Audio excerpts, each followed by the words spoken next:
नमस्कार दोस्तों, स्वागत है आपका आज की बेहद बड़ी और जरूरी खबरों में। लेकिन खबर में आगे बढ़ने से पहले अगर आप भी गरीबों की मदद में उतरी कांग्रेस पार्टी का समर्थन करते हैं तो आप अभी इस वीडियो को लाइक कीजिए और इस लाल बटन को दबाकर चैनल को फ्री में सब्सक्राइब करके घंटी बजाइए और कमेंट में लिखें जय हिंद। रुख करते हैं पहले खबर की तरफ। राजद आपके बाद एआईएमआईएम भी मोदी सरकार पर बिफरी। संजय सिंह बोले झूठ है सबका साथ सबका विकास का नारा। जी हां दोस्तों, केंद्र की मोदी सरकार ने आज शाम 5 बजे एलएसी पर चीन के साथ जारी तनातनी के मुद्दे पर एक सर्वदलीय बैठक बुलाई है। राजद, आम आदमी पार्टी और एआईएमआईएम को इस बैठक का न्योता नहीं दिया गया है। राजद के बाद अब आम आदमी पार्टी और एआईएमआईएम ने भी इसे लेकर सरकार पर निशाना साधा है। इस बैठक में सभी पार्टियों के प्रमुख वर्चुअल तरीके से भाग लेंगे। आम आदमी पार्टी के नेता और राज्यसभा सांसद संजय सिंह ने अपने एक बयान में कहा है कि ऐसे समय में जब सभी को एकजुट होकर आगे बढ़ने की जरूरत है।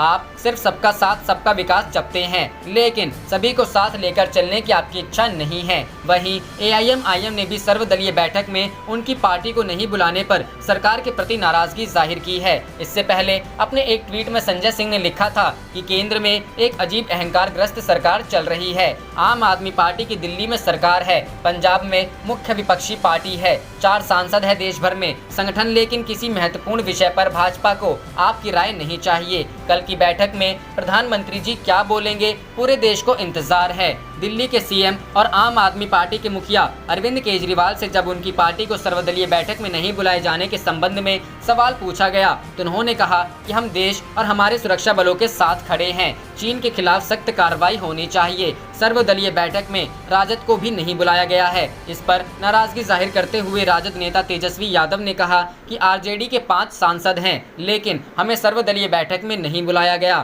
तेजस्वी यादव ने रक्षा मंत्री राजनाथ सिंह से कहा कि वे बताएं कि आरजेडी को न्योता क्यों नहीं भेजा गया। बता दें कि आरजेडी के सभी 5 सांसद राज्यसभा में हैं और लोकसभा में पार्टी का एक भी सांसद नहीं है। केंद्र सरकार के सूत्रों के अनुसार उन्हीं पार्टियों को बैठक के लिए आमंत्रित किया गया है जिनके लोकसभा में कम से कम 5 सांसद हैं। बता दें कि सर्वदलीय बैठक में सभी पार्टी प्रमुख, केंद्रीय मंत्री और उत्तर पूर्व की प्रमुख पार्टियों को बुलाया गया है।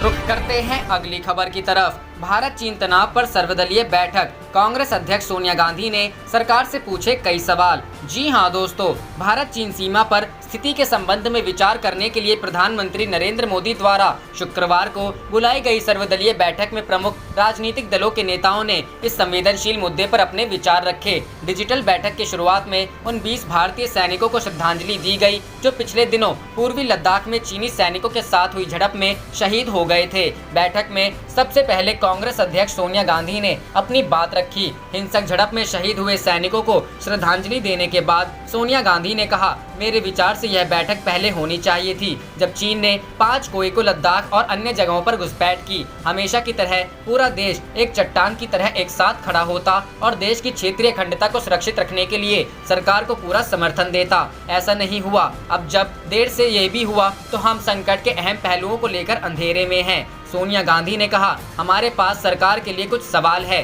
किस तारीख को चीन के सैनिकों ने हमारी जमान पर लद्दाख में घुसपैठ की? सरकार को कब इसकी सूचना मिली? 5 मई को या उससे पहले? क्या सरकार को सीमा की लगातार सैटेलाइट पिक्चर्स नहीं मिलती? क्या हमारी बाहरी इंटेलिजेंस एजेंसियों ने ऐसी पर कुछ असामान्य गतिविधि की जानकारी नहीं दी? क्या मिलिट्री इंटेलिजेंस ने सरकार को घुसपैठ और बड़ी संख्या में चीनी सैनिकों के आने को लेकर अलर्ट नहीं किया था? क्या सरकार की नज़र में इंटेलिजेंस फेल हुआ है? सोनिया गांधी ने आगे कहा, कांग्रेस पार्टी मानती है कि महत्वपूर्ण समय 5 मई से 6 जून के बीच चला गया। 6 जून के बाद भी राजनीतिक और कूटनीतिक स्तर पर सीधी बातचीत की कोशिश होनी चाहिए थी। हम सभी रास्तों का इस्तेमाल करने में विफल रहे। इसका परिणाम हुआ कि 20 जानें गईं और दर्जनों घायल हुए। सोनिया गांधी ने पीएम मोदी से सभी जानकारी साझा करने की अपील करते हुए पूछा कि सरकार आगे क्या करेगी, आगे क्या रास्ता बचा है। सोनिया गांधी ने कहा, पूरा देश भरोसा चाहता है कि सीमा पर यथास्थिति बहाल होगी और चीन एलएसी पर पुराने स्थान पर लौटे। किसी खतरे से निपटने के लिए हम तैयारी के बारे में भी जानना चाहेंगे। मैं यह जानना चाहती हूं कि माउंटेन स्ट्राइक कॉर्प्स की अभी क्या स्थिति है, जो 2013 में मंजूर हुआ था। क्या सरकार को इस पर सर्वोच्च प्राथमिकता नहीं देनी चाहिए? सोनिया गांधी ने कहा कि कांग्रेस पार्टी और पूरा विपक्ष सेना के साथ है और वे युद्ध के लिए तैयार रहें। इसके लिए कोई भी त्याग करने को तैयार है।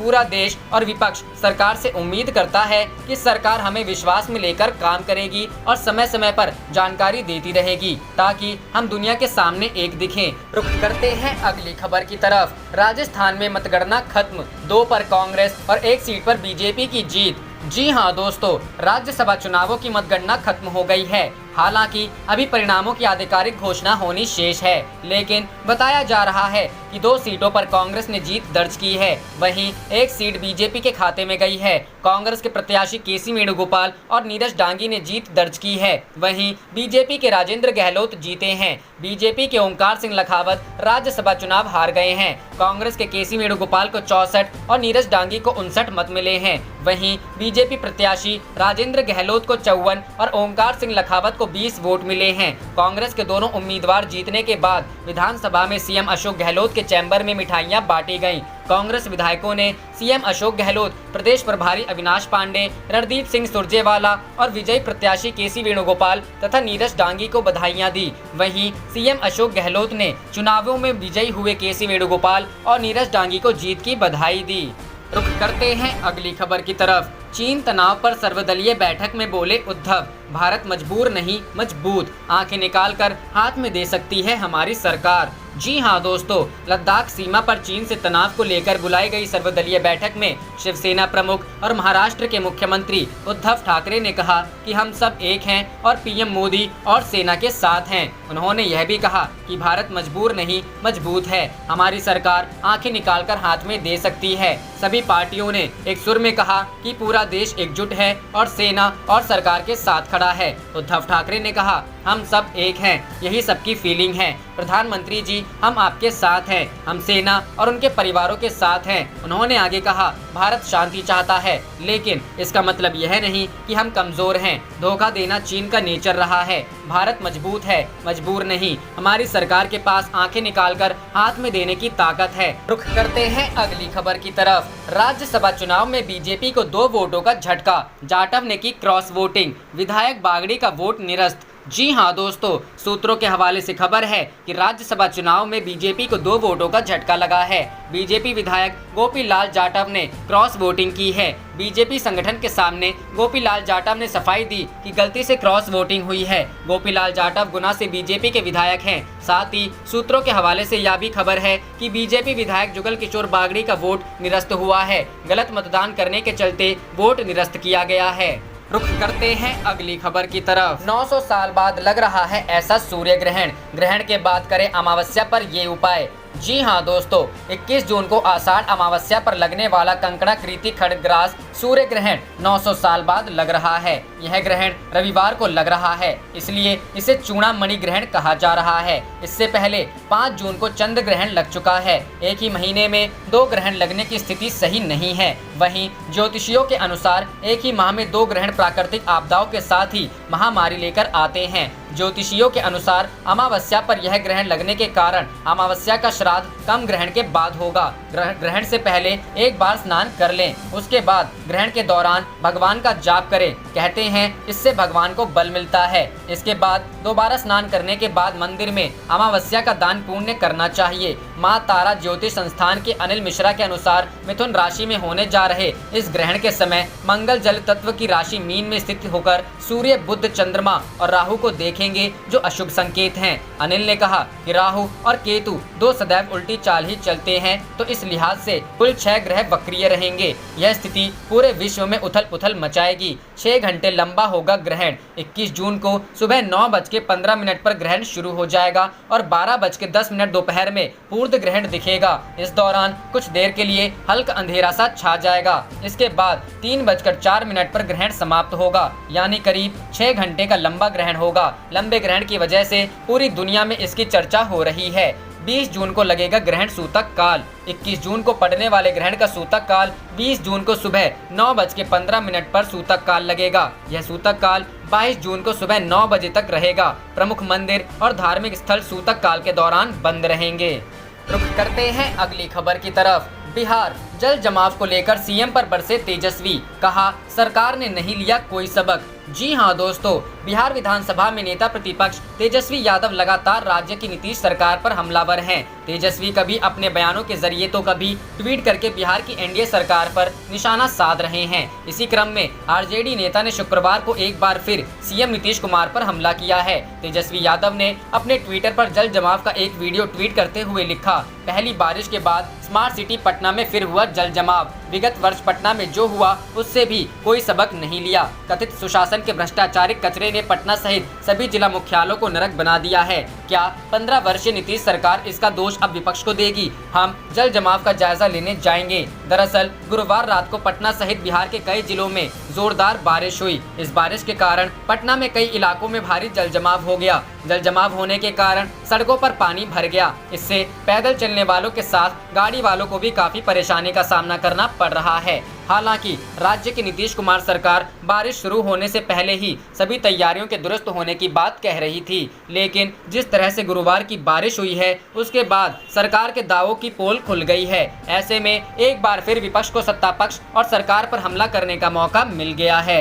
रुख करते हैं अगली खबर की तरफ। दहशतगर्द के साथ पकड़े गए जम्मू कश्मीर पुलिस के निलंबित डीएसपी दविंदर सिंह को जमानत। जी हां दोस्तों, हिजबुल मुजाहिदीन को कथित तौर पर मदद पहुंचाने के आरोप में उनके साथ पकड़े गए जम्मू कश्मीर पुलिस के निलंबित डीएसपी दविंदर सिंह को जमानत मिल गई है। दिल्ली की एक अदालत ने शुक्रवार को दविंदर सिंह की बेल मंजूर की है। दविंदर सिंह के वकील ने बताया है कि दिल्ली पुलिस निर्धारित अवधि के भीतर उनके मुवक्किल के खिलाफ चार्जशीट दाखिल नहीं कर सकी, जिसके बाद कोर्ट ने आज जमानत की अर्जी मंजूर कर ली। रुख करते हैं अगली खबर की तरफ। इलाहाबाद हाई कोर्ट ने योगी सरकार से पूछा, प्राइवेट अस्पतालों को कोरोना टेस्ट की इजाजत क्यों नहीं? जी हां दोस्तों, इलाहाबाद हाई कोर्ट ने उत्तर प्रदेश सरकार से पूछा है कि प्राइवेट हॉस्पिटल्स को कोरोना टेस्ट करने की इजाजत क्यों नहीं दी जा रही है। साथ ही हाई कोर्ट ने योगी सरकार से उत्तर प्रदेश में कोरोना के टेस्ट के लिए किए इंतजामों की भी जानकारी मांगी है। इलाहाबाद हाई कोर्ट में गुरुवार को गौतम बुद्ध नगर में समय पर इलाज न मिलने की वजह से हुई गर्भवती महिला की कई अन्य मामलों में दाखिल जनहित याचिकाओं पर सुनवाई हुई। इलाहाबाद हाई कोर्ट के वकील विशाल तलवार की याचिका पर सुनवाई करते हुए जस्टिस पंकज मित्तल और जस्टिस यशवंत वर्मा की डिवीजन बेंच ने यूपी सरकार से पूछा कि ऐसे क्या इंतजाम किए गए हैं जिससे ज्यादा लोगों की कोरोना जांच हो सके, जांच में कम खर्च आए और रिपोर्ट भी जल्द मिले। हाई कोर्ट ने यह भी पूछा कि जो प्राइवेट अस्पताल ट्रूनेंट मशीन लगाकर कम खर्च में कोरोना जांच करना चाहते हैं उन्हें इजाजत देने में क्या दिक्कत है। हाई कोर्ट ने उत्तर प्रदेश सरकार को जवाब दाखिल करने के लिए 2 हफ्ते का वक्त दिया है। इस मामले में अब अगली सुनवाई 3 जुलाई को होगी। दरअसल नोएडा में गर्भवती महिला की इलाहाबाद हाई कोर्ट में अर्जी दाखिल कर कोरोना की वजह से प्राइवेट व सरकारी अस्पतालों में बंद चल रही ओपीडी को खोले जाने की मांग की गई थी। उस मामले में हाई कोर्ट ने यूपी सरकार से जवाब तलब किया था। हाई कोर्ट द्वारा जवाब मांगे जाने पर योगी सरकार ने शर्तों के साथ ओपीडी चलाए जाने की मंजूरी दे दी थी। वहीं यूपी सरकार ने गुरुवार को हाई कोर्ट में बताया कि 2 राउंड में ज्यादातर अस्पतालों की ओपीडी खोले जाने की मंजूरी दे दी गई है। तीसरे फेज में सभी ओपीडी चालू कर दी जाएंगी। याचिकाकर्ता विशाल तलवार, विनायक मिश्रा और ऑल इंडिया पीपुल्स फ्रंट ने एक अन्य याचिका में प्रदेश के प्राइवेट अस्पतालों में भी कोरोना टेस्ट की इजाजत दिए जाने की मांग की। याचिकाकर्ताओं के वकील ने हाई कोर्ट के सामने दलील दी कि सरकारी लैब की रिपोर्ट 3 दिन में आती है। ऐसे में प्राइवेट अस्पतालों में आने वाले मरीजों का ना तो ऑपरेशन हो पाता है, न ही गंभीर मरीजों का इलाज। अगर प्राइवेट अस्पतालों में ट्रूनेंट मशीन से रैपिड जांच की अनुमति दे दी जाए तो ज्यादा से ज्यादा मामले सामने आ जाएंगे और साथ ही कम खर्च व कम वक्त में रिपोर्ट भी आ जाएगी।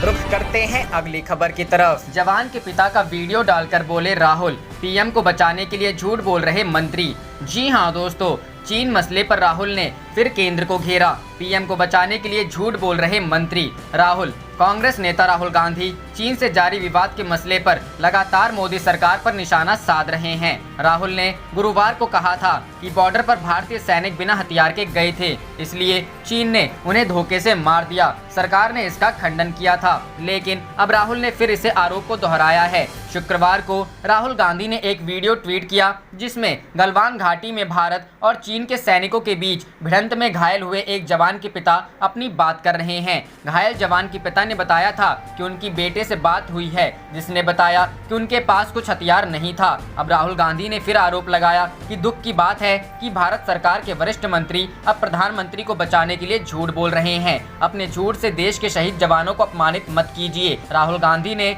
जिस वीडियो को ट्वीट किया है उसमें घायल जवान के पिता बलवंत सिंह के मुताबिक उनके बेटे ने उन्हें बताया कि जब वो लोग बॉर्डर पर गए थे तो 300 से 400 लोग थे, लेकिन चीनी 2000 से 3000 के करीब थे। वो अचानक रॉड और डंडे लेकर आए, हमें पता नहीं लगा, बल्कि हम लोग खाली हाथ थे। इस दौरान चीनी सैनिकों से हाथापाई हुई और झगड़ा हुआ तो हम बचकर आए। आप देख रहे थे आपका अपना चैनल जय हिंद जय भारत।